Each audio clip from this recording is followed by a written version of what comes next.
સુપ્રસિદ્ધ યાત્રાધામ ડાકોર ખાતે સોમવારે આમલકી અગિયારસ નિમિત્તે રાજાધિરાજ રણછોડરાયજી મહારાજની વાજતે ગાજતે હાથી પર સવારી નીકળી હતી। એ સાથે જ યાત્રાધામમાં 5 દિવસીય રંગોત્સવનો પ્રારંભ થયો છે।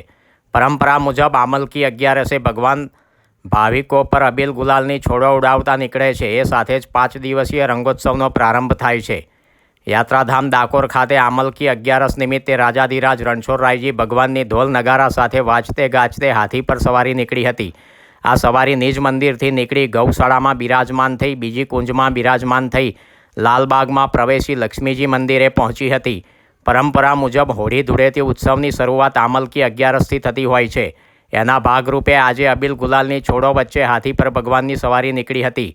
ભાવિક ભક્તો ખૂબ હર્ષોલ્લાસ સાથે ભગવાનની શોભાયાત્રામાં જોડાયા હતા।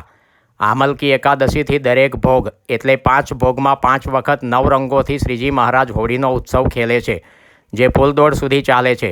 ભગવાનને શણગારનું પણ વિશેષ મહત્ત્વ રહેલું છે, જેને લઈ 5 દિવસ વિશેષ શણગાર કરાય છે। 5 દિવસ અલગ અલગ શણગારમાં રાજાધિરાજ દિવ્ય દર્શન આપે છે। ફૂલદોડના દિવસે રાજાધિરાજ ફૂલોના હિંડોળા પર બિરાજમાન થઈ 5 વખત 9 રંગોનો ખેલ કરે છે અને ભક્તોને હોળી રમાડે છે। આજે એકાદશી એટલે કે આમલી 11 કહેવાય છે। આજે ઠાકોરજીના મંદિરમાં આપણે હોળીનો તહેવાર આજથી ઉત્સવ ચાલુ થઈ ગયો।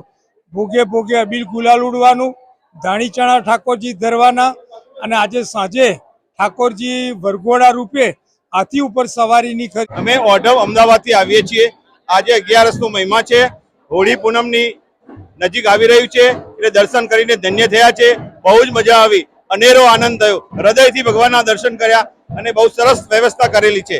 ફાગણી ઉત્સવ આજથી શરૂઆત થાય, લાખો કરોડો ભક્તો રણછોડરાયના દર્શનાર્થે આવે છે અને સવારી ઠાકોરજીની મંદિરેથી નીકળી અહીંયા ગૌશાળામાં બિરાજમાન થઈ, ઉપર બીજી કુંજમાં બિરાજમાન થઈ અને લાલબાગમાં પ્રવેશીને લક્ષ્મીજીએ જશે આજે, અને આજથી ફાગણ ઉત્સવનો મેળો પ્રારંભ થશે।